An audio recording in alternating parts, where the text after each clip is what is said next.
Both books, because as Amy said, Aperture came out just before I left for Pakistan. It came out actually the week I left for Pakistan.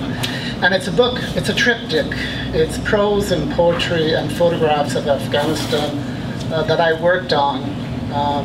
I hadn't had a book published since 1995. I sort of felt I had written myself out and really couldn't write. And so when I was traveling to Afghanistan between 2003 and 2005, I kept a journal. Because Francis Attani told me, what, you've traveled all over the world and you never keep journals. But I actually find when you keep a journal, you don't write as much poetry as I discovered in Pakistan. But anyway, but then one time I lost my backpack in Dubai, which had my journal in it, so I started writing poetry. So that sort of unleashed a torrent. The first trip was in 2003, and I was on an 8-donor mission sponsored by UNHCR and visiting refugee camps in Pakistan, Afghanistan, and Iran. And it was the most incredible trip of my life. So this book really largely comes out of that.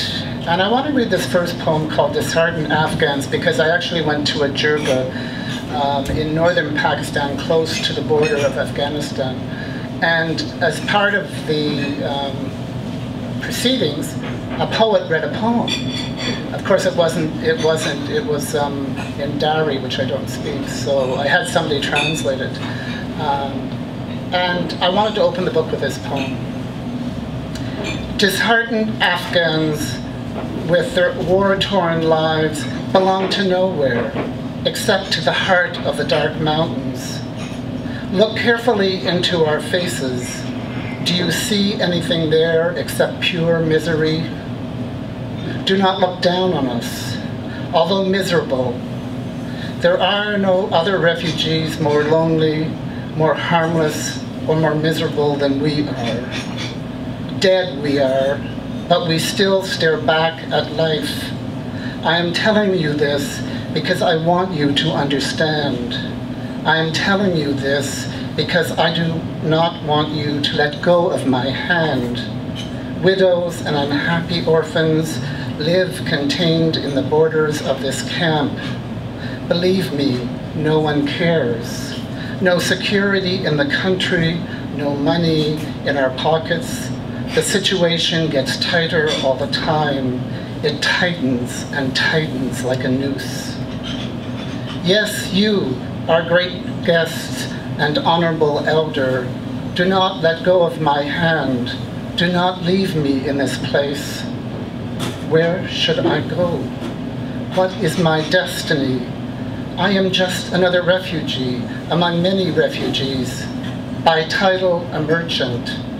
But here I know not what I am.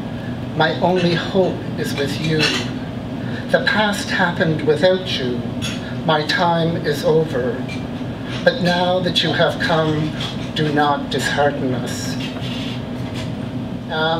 This poem is called This Enclosure. And when you travel in Afghanistan and Pakistan, you have to stay in guest houses rather than hotels because of the security situation. So the poem I wrote sort of in the guest house I was staying at. This enclosure. The flamboyant roses, orange inferno, oxidized red, incandescent yellow, transform this courtyard to a retreat, a dream keeping distant the din and danger of the world. As darkness clamps down, a helicopter hovers, its propeller frantic, a terrified heart, and then a low whistle, a pitch of breath through puckered mouth. Lying jet-lagged, drifting in and out, hours of travel sifting through my veins, sand through the torque of an hourglass, I wonder momentarily, have I dreamt this? My imagination held hostage by warnings from well-intentioned friends. Earlier, as the armored vehicle trundled down the deeply rutted street, splotches of repaint along its side, bullet holes or simple repairs, we waded through clusters of schoolgirls, long black coats, White scarves feather their heads, spilling over their shoulders. The girls, caught up in their enthusiastic banter, excitement and hope, their future notepads waiting for inscription. One girl's scarf had slipped off, avian, hovering in the wind, a wing. Her fine brown hair was taken up, repeated in the ridges of foothills behind her, sentinels that hover above the city.